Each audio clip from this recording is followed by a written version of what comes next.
ये है स्टार एक्सेंस और आप देख रहे हैं स्टार एक्सेंस लाइव टीवी।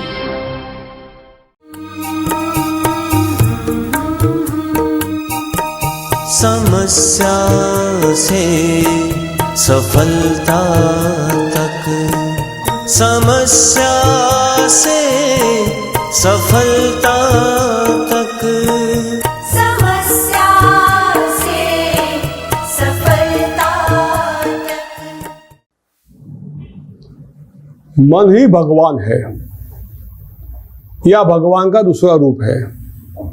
मन तय करता है कि उसको क्या करना है। इसलिए वेदों में कहा है तन्मे मनः शिव संकल्पमस्तु। हमारे मन में यदि एक संकल्प हो जाए, मन यदि तय कर ले, तो ईश्वर को भी नीचे आना पड़ता है। हमने इतिहास देखा हुआ है, पुराणों में पढ़ा हुआ है। मन में हम लोग तय नहीं कर पाते, इसलिए यहां दूसरा शब्द आएगा दृढ़ निश्चय। अर्जुन ने भगवान से पूछा कि भगवान, मन ऐसी शक्ति है कि वायु को रोकना संभव हो सकता है, लेकिन मन को रोकना संभव नहीं हो सकता है। कैसे रोका जाए मन को? प्रभु ने कहा अभ्यास से ही कौन्तेयो वैराग्य ने। तो मन को स्टडी कराओ, मन को एक जगह लगाओ। खेल हो, व्यापार हो, अभ्यास हो, या तपश्चर्या हो, या बिजनेस में सफलता हो, हर चीज में मन की एकाग्रता बहुत जरूरी होती है। मन एकाग्र हो गया, मन तय कर लेगा, मन को एकाग्र होना है। अब कोई आदमी क्रिकेट खेलता होगा, उसको अगर बॉल दिखेगा नहीं, कब नहीं दिखेगा? मन घूमता होगा तब।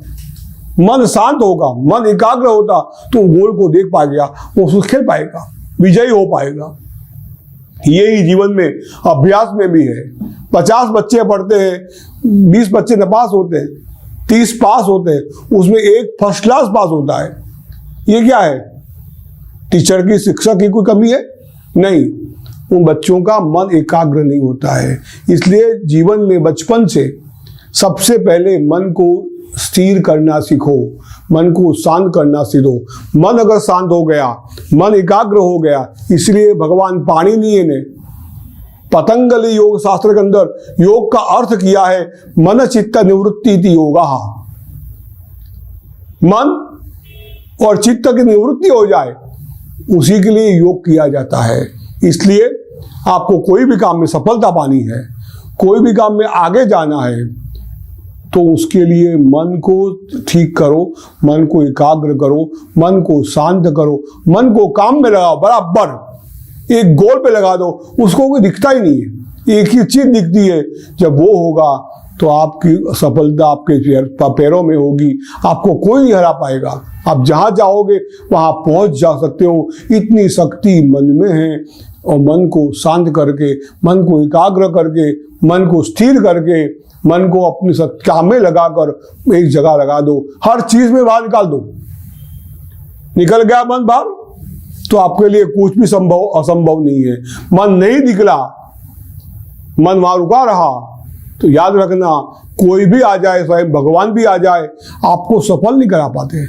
मन को शांत, कुछ बातें तो हमें करनी पड़ेगी, कुछ चीजें तो हमें सीखनी पड़ेगी, कुछ चीजों की प्रैक्टिस तो हमें करनी पड़ेगी। इसलिए सबसे पहले यदि सफलता प्राप्त करनी है तो डर को निकाल के फिर मन की ओर जाओ, मन को शांत करो। मन प्रचंड शक्ति है, मन में बहुत तेज है। आप 2 मिनट में यहाँ से अमेरिका घूम के वापस आ सकते हो। ये मन की शक्ति है। ना वीजा चाहिए, ना टिकट चाहिए। 2 मिनट में आप अमेरिका, 2 मिनट का 1 मिनट में कहीं भी जाके वापस आ सकते हो। ये मन की शक्ति है। इसलिए कुछ भी प्राप्त करने के लिए मन का एकाग्र होना, मन का शांत होना बहुत ही जरूरी है। प्रयत्न करो, असंभव कुछ नहीं है। नमस्कार। 5 पीढ़ियों से वडोदरा के राजवी गायकवाड़ परिवार की धार्मिक परंपरा के नेतृत्व के अधिकारी रहे राजगुरु परिवार के उत्तराधिकारी मंत्र योगी राज्य गुरु पूज्य श्री ध्रुव दत्त व्यास इस सम्माननीय पद की प्रतिष्ठा की प्रतिभा उभरती है इनकी विनम्रता और सहजता में। धर्म और वेद शास्त्र के संस्कार जन्म से ही जिनकी रगों में प्रवाहित हैं, भारतीय संस्कृति, ज्योतिष, वास्तु, योग, वेद, मंत्र और तंत्र आदि जिनके जीवन का हिस्सा हैं, जिनके श्रीमुख पर हैं मां सरस्वती और हृदय कमल में विराजमान हैं श्री यंत्र की अधिष्ठात्री मां त्रिपुरा सुंदरी, ऐसे सिद्ध ज्ञानी मंत्रोगी राज्य गुरु पूज्य श्री ध्रुवदत्त व्यास का जीवन मंत्र है लोक कल्याण। पूजनीय ध्रुवदत्त जी के जीवन का प्रधान ध्येय है मनुष्य को आदि भौतिक, आदि दैविक और आध्यात्मिक समस्याओं से मुक्ति का शास्त्रोक्त मार्ग बताना। किसी भी क्षेत्र की समस्याओं से डर, हार और निराशा की गर्ता के अंधकार से निकालकर सफलता और समृद्धि की प्राप्ति करवाना। मनुष्य को खुद की पहचान करवाकर जीव को शिव से मिलवाना। ऐसी उच्च भावना से हजारों के जीवन को संवारने वाले पूजनीय गुरुजी श्री ध्रुवदत्त जी कहते हैं, यदि मनुष्य तय करे और सदगुरु की कृपा हो जाए तो जीवन में कुछ भी असंभव नहीं है, क्योंकि ईश्वर ने हमें जन्म के साथ वो शक्तियाँ दे दी है जिनके द्वारा हम जीवन में कुछ भी प्राप्त कर सकते हैं। जरूरत है अपने आप को पहचानने की। यदि आपका दृढ़ संकल्प है तो कुछ भी असंभव नहीं है, कुछ भी कठिन नहीं है। कुछ भी निर्णय आपको लेना है, आपको ही लेना है। मंत्र योगी राज्य गुरु पूज्य श्री ध्रुवदत्त व्यास के मार्गदर्शन का लाभ पाएं।